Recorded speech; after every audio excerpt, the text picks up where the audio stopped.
So what's up guys, ngayong araw, rest day natin, walang biyahe, walang deliver, walang hassle, walang basketball, pahinga lang, linis-linis lang tayo kagaya ng gagawin ko ngayon guys. Lilinisan ko nga pala tong motor ko, yung service ko guys, na si Sky.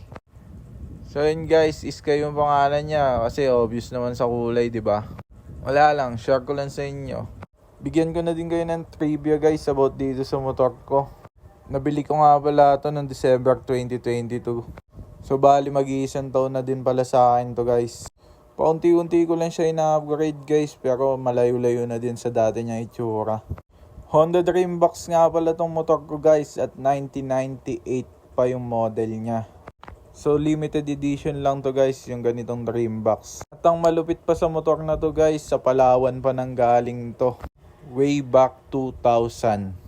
Kagandahan lang dito guys, sobrang tipid niya sa gas kahit napakatanda na ng motor na to guys. Mas matanda pa to sa akin guys, 26 years old na ata siya.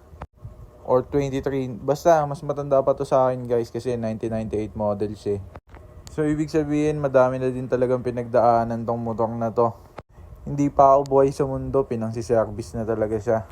So ngayon guys, wala pa akong todong budget na pang upgrade, kaya tamang linis-linis lang muna.